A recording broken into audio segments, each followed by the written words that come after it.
নমস্কার। আজকের এই ছোট্ট ভিডিওতে আপনাদের সবাইকেই স্বাগতম। আজকে আমরা শিখব উপধাতু বা অপধাতু। উপধাতু বা অপধাতু কাকে বলে? যেসব মৌলের মধ্যে ধাতু ও অধাতুর উভয় বৈশিষ্ট্যই বিদ্যমান আছে তাদেরকে উপধাতু বা অপধাতু বলে। অর্থাৎ উপধাতুর মধ্যে ধাতু এবং অধাতুর উভয় বৈশিষ্ট্যই আছে। পর্যায় সারণীতে মোট ৬টি উপধাতু বা অপধাতু আছে। কোনো কোনো বইয়ে বা সহায়ক গাইডে ৭টির কথা বলা আছে, বাট অ্যাকুরেট হবে ৬টি। মাঝে মধ্যে এমসিকিউতে বলে যে নিচের কোনটি উপধাতু বা অপধাতু।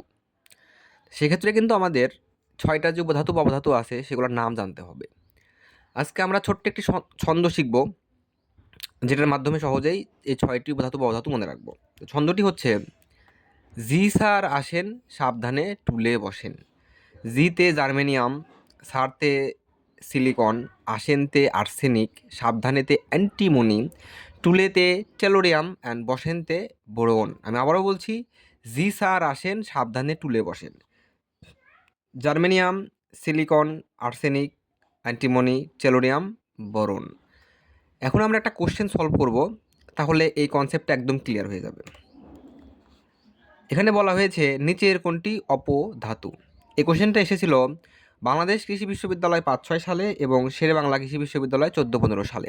চলেন অপশনগুলো টেস্ট করি। প্রথমে আছে বিসমাথ, এটা হবে না। ফসফরাস, এটাও হবে না। কার্বন, এটাও হবে না। আর্সেনিক, এটা হবে রাইট অ্যান্সার। কারণ আমরা জানি যে ৬টি উপধাতু বা অবধাতু আছে, সেগুলো হচ্ছে: জি স্যার আসেন, সাবধানে টুলে বসেন, germanium, silicon, arsenic, antimony, tellurium and boron.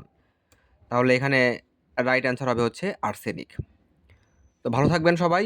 আজকে এই পর্যন্তই, দেখা হবে নেক্সট ক্লাসে। নমস্কার।